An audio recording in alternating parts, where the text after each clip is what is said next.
Chapter 17. Ragia was hopelessly lost. Separated from Cluney, he could not think for himself. Scuttling off down the road in the wrong direction, he had kept on going in a state of funk.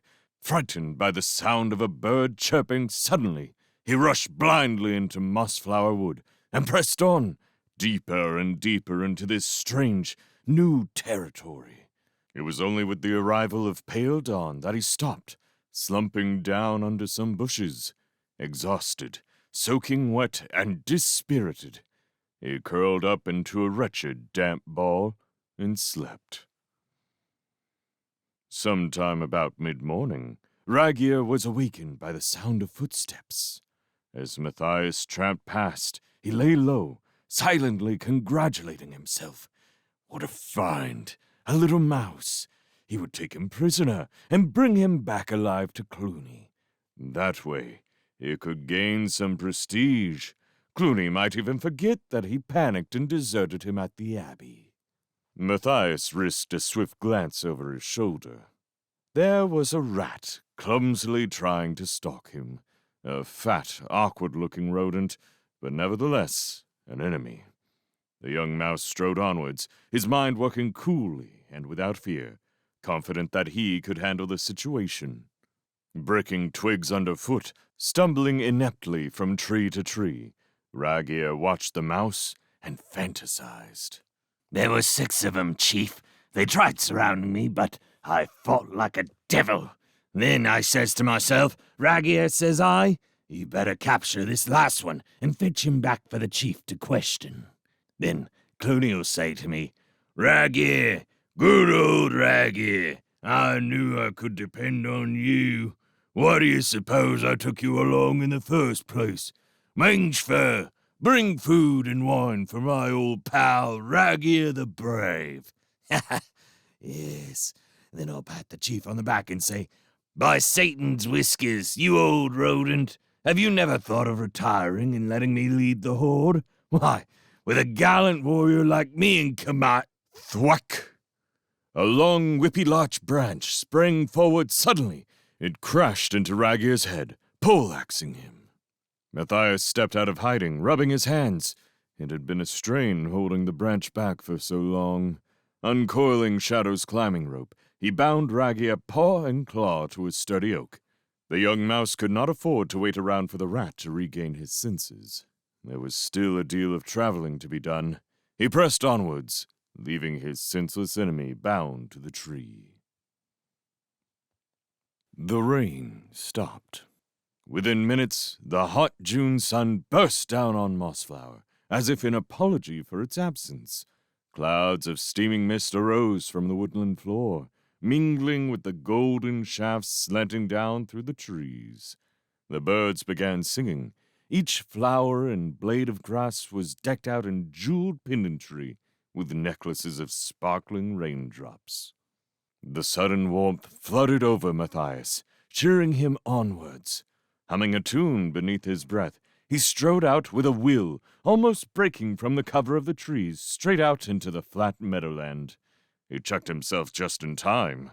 Directly ahead lay a vast, overgrown area which was neither pasture nor meadow. It was the common land that had once belonged within the curtilage of St. Ninian's.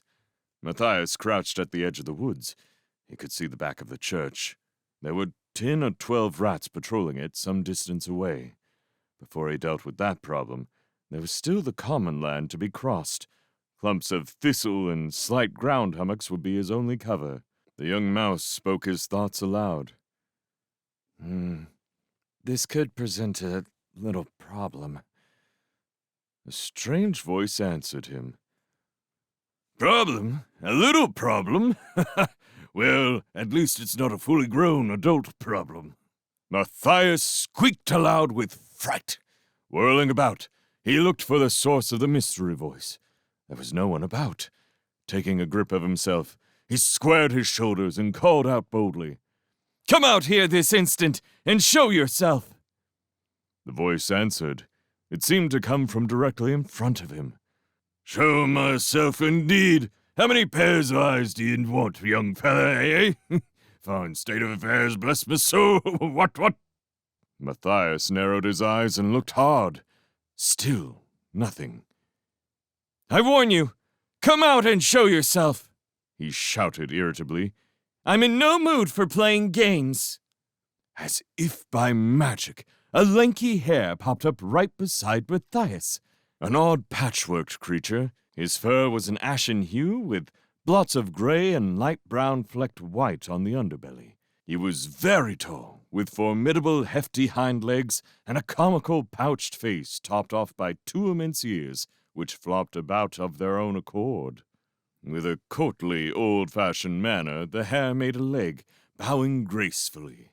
His voice carried a slightly affected quaver. Basil Stag here, at your service, sir. Expert scout, hind-leg fighter, wilderness guide, and camouflage specialist. Liberator of tender young crops, carrots, lettuce, and other such strange beasts. Pray tell me whom I have the pleasure of addressing, and please state the nature of your little problem. Matthias decided the peculiar hare was either slightly mad or tipsy, but his outmoded manner was certainly friendly. The young mouse humored him accordingly, bowing low with a paw at his waist. Good day to you, Mr. Basil Stag Hare.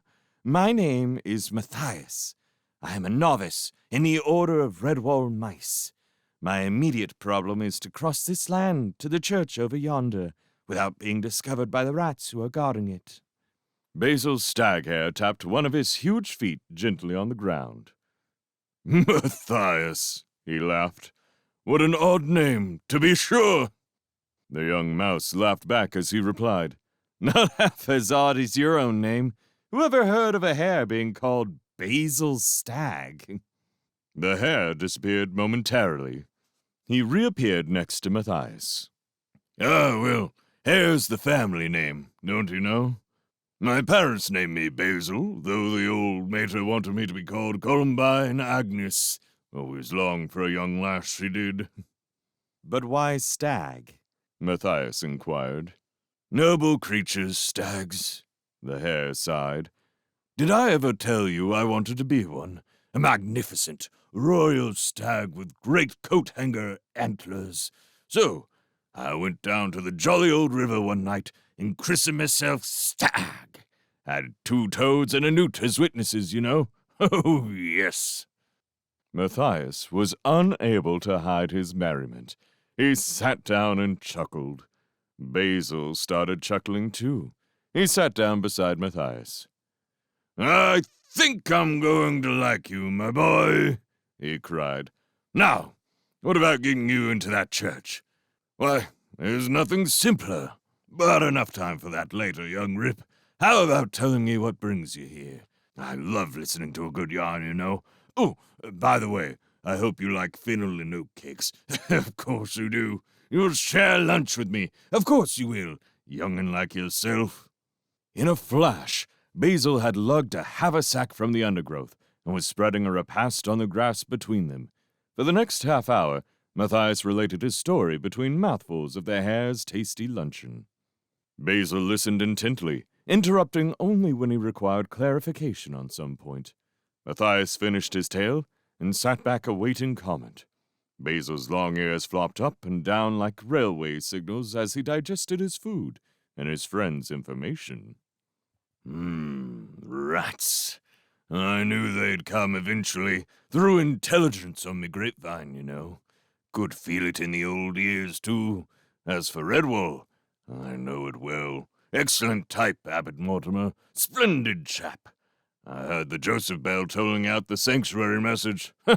Even had some cheeky old hedgehog telling me to run for it. Couldn't go, of course. Dear me, no. That'd never do. Chap deserting his post. Bit of a bad show, what? I prefer me own company, you know. Present company accepted, of course. Oh, of course, Matthias agreed. He had taken enormously to the hare. Basil sprang up in a smart military fashion and saluted. Right, first things first. Must get you across to the church, young fellow me mouse. I say, that green thingamajig you got there wearing, habit, is it? Capital camouflage. You just try laying down anywhere in the shadows.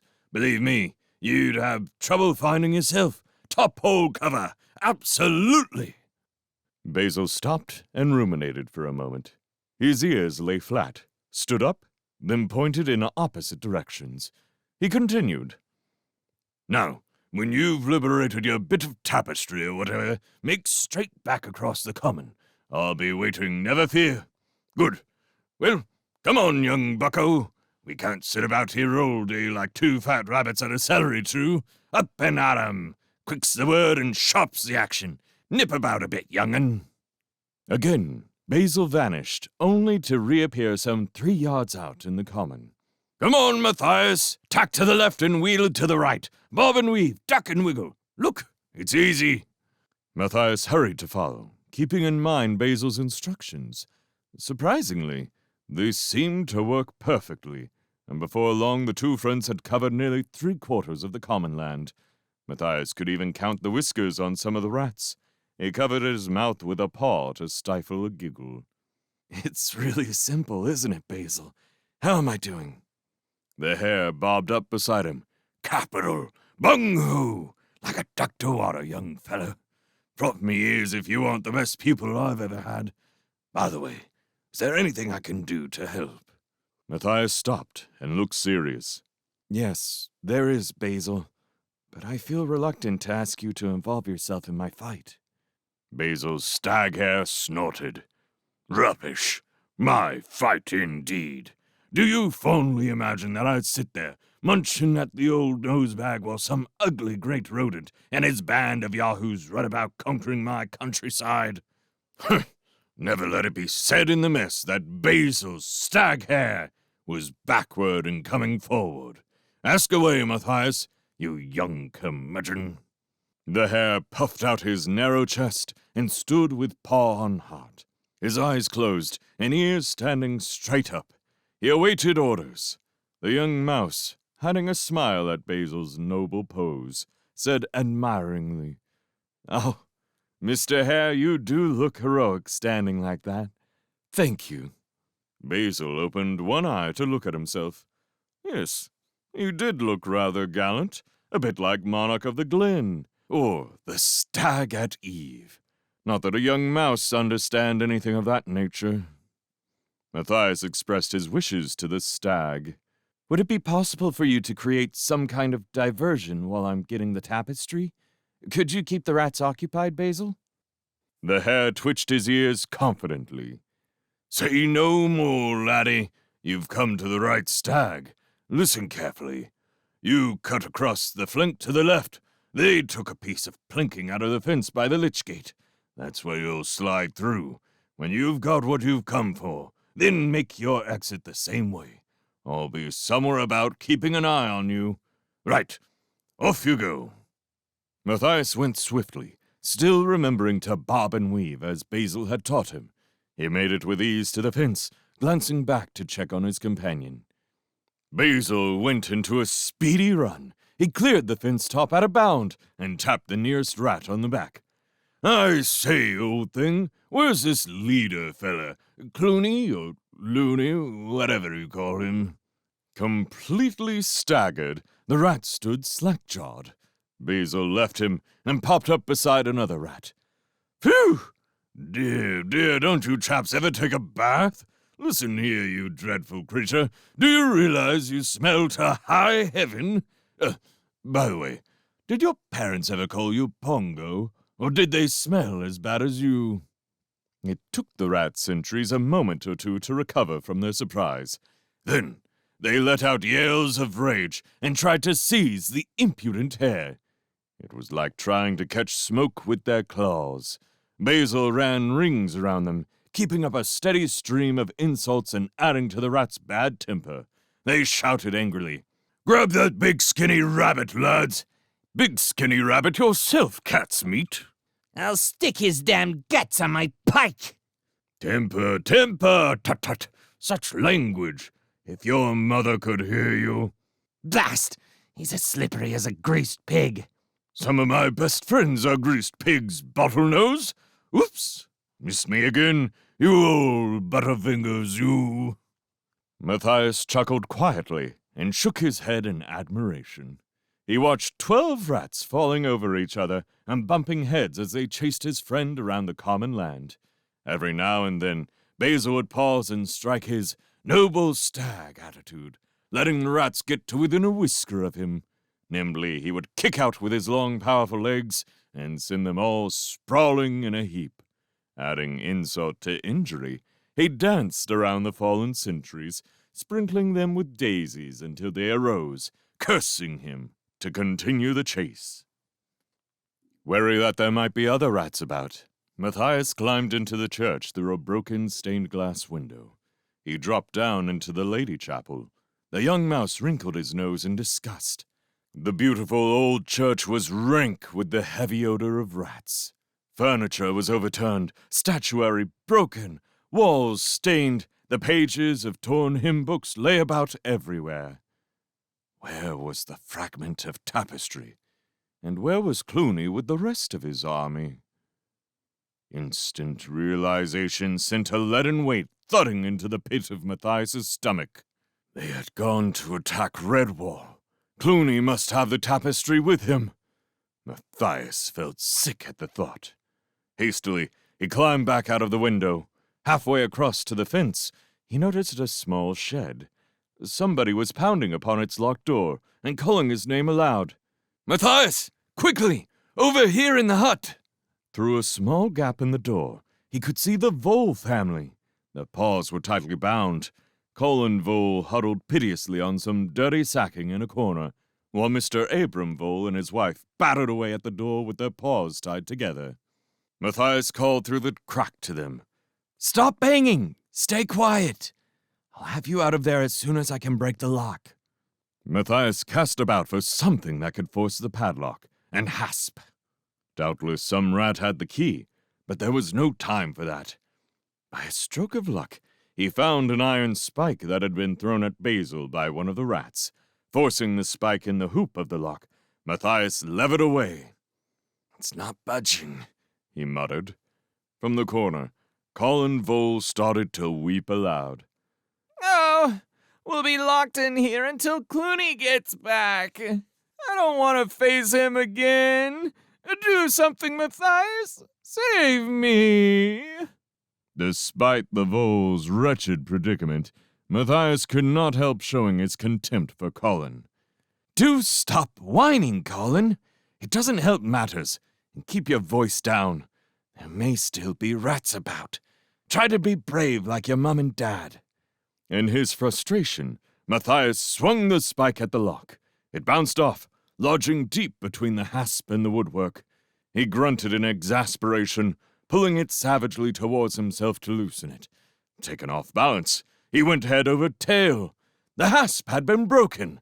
It came away bringing with it some twisted, rusty screws. The door swung open. Drawing his dagger, Matthias hastily cut the bindings from the paws of the voles, issuing orders as he worked. "Follow me, and do as I say. Move as quickly and quietly as you can." Cautiously, they slid through the broken fence and began making their way across the common. There was no sight of the rat sentries. Matthias guessed they were off somewhere, still trying to catch the elusive hare. It was mid-afternoon. The common was peaceful and sunny. Butterflies perched on thistle flowers, and grasshoppers serenaded each other with their ceaseless cadences. Abram Vole insisted on shaking Matthias by the paw and congratulating him. "Matthias, thank you with all my heart for saving my family. We thought we were doomed." The young rescuer looked grim. "We may not be back home yet by any means, Mr. Vole, and even if we do make it back to the Abbey, I dread to think what we may find." Mrs. Vole nodded vigorously. "Aye, we saw them leave the church to march on Redwall. Cluney was leading the villains with Martin's picture tied to his banner. Oh my, you never did see so many wild rascals in all your born days." Matthias's brow creased in a worried frown. "I wish I hadn't sneaked off from the Abbey this morning. I do hope Constance has all the defenders on the alert." It was only seconds later that Matthias wished he had also been on the alert. The sentry rats had become tired of chasing Basil. Wearily, they made their way out of the woods and back to the common land. They sat on the grass behind a low hummock, taking a break together. Matthias and the Vole family walked straight into the middle of them.